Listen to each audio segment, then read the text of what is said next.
Et sachez-le, on peut automatiquement générer des images indépendantes sur les disques durs au départ de ces compositions de calque.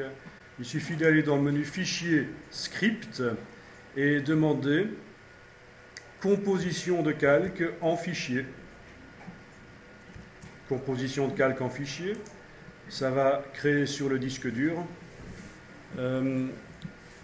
les fichiers avec les différentes compositions de calque. Donc vous ne devez même pas manuellement les faire vous-même.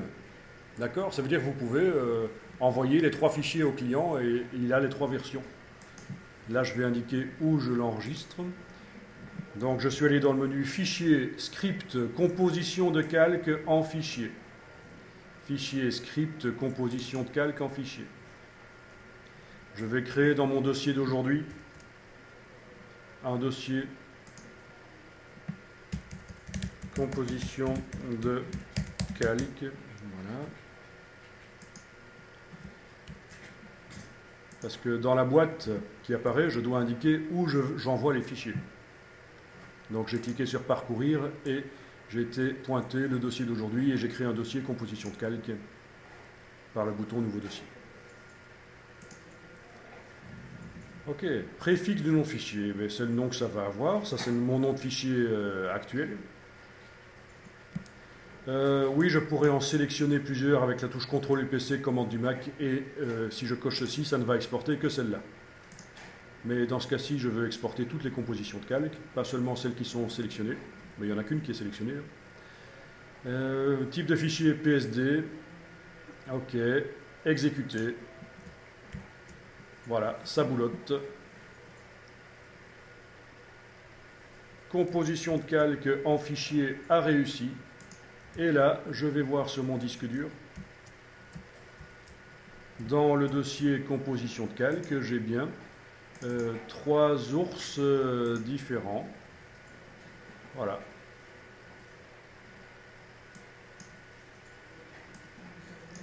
Donc ça, c'est pas mal.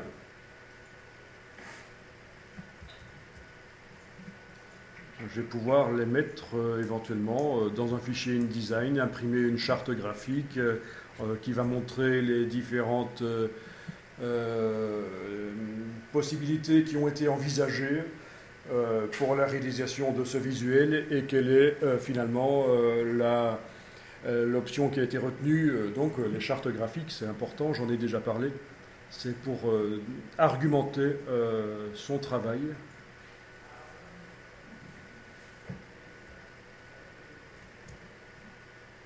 Ok. Alors, vous avez également donc dans Fichier Script, composition de calque en PDF.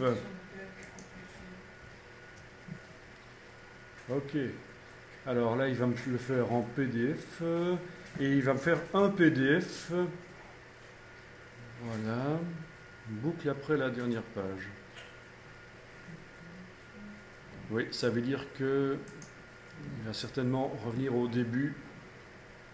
Ah oui, option diaporama, c'est ça, voilà. C'est pour le diaporama. On peut même faire un diaporama avec toutes les compositions de calque, si vous faites un PDF.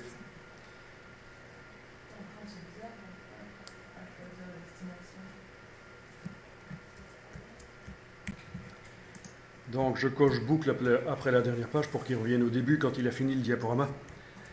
Et je vais indiquer où je veux l'enregistrer. Donc voilà, ça va être dans un nouveau dossier à côté du précédent.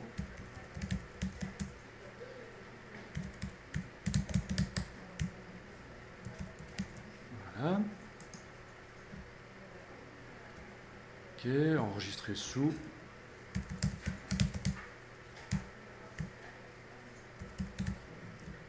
Voilà. Enregistrer, exécuter.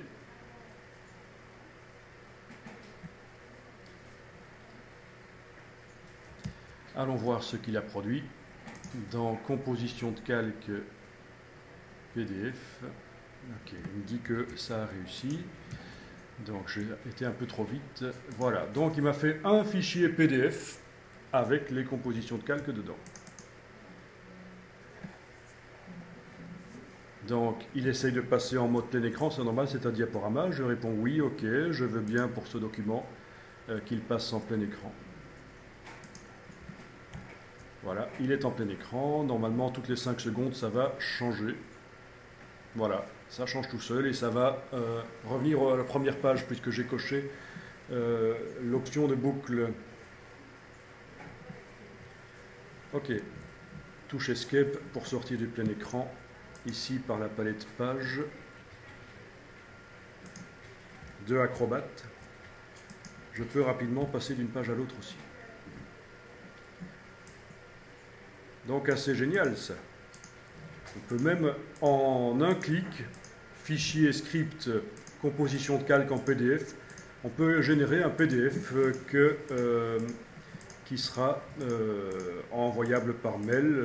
On peut l'envoyer par mail pour montrer les différentes versions, possibilités.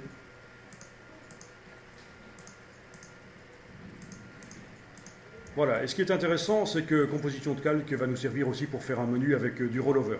Donc vous avez appris plein de choses aujourd'hui, déjà grâce à ça, je pense. Avez-vous des questions?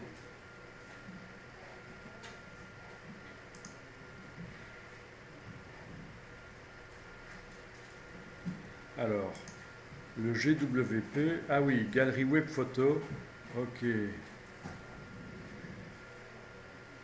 Tiens, ça c'est amusant.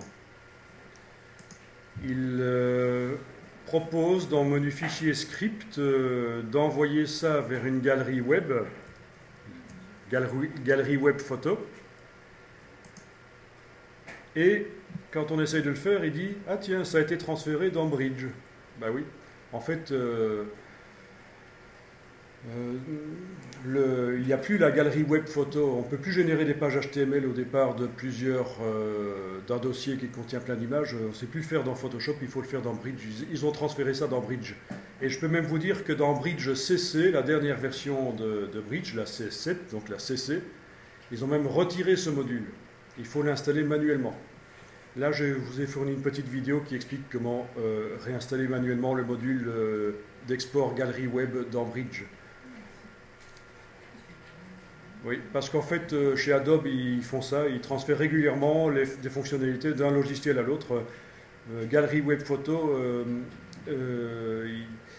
ils poussent maintenant à utiliser d'autres logiciels spécialisés de la Creative Suite, spécialisés dans le web en fait. Donc, après l'avoir retiré de Photoshop et mis dans le Bridge, ils l'ont retiré de Bridge et ils vont le mettre dans d'autres logiciels de la suite. Mais il y a toujours une petite période de transition où il est possible de réinstaller manuellement si on veut vraiment le garder dans le logiciel. Donc, il fut un temps où on pouvait, quand ils ont retiré Galerie Web Photo de Photoshop, on pouvait encore manuellement le réinstaller dans Photoshop. C'est plus le cas maintenant. Et puis là, ils viennent de le retirer de Bridge, on peut le réinstaller manuellement dans Bridge. Galerie Web Photo, c'est un truc intéressant qu'on va pouvoir faire aussi. Quand vous avez plusieurs photos et que vous voulez une galerie web, vous pouvez générer automatiquement soit du Flash, soit du HTML, CSS.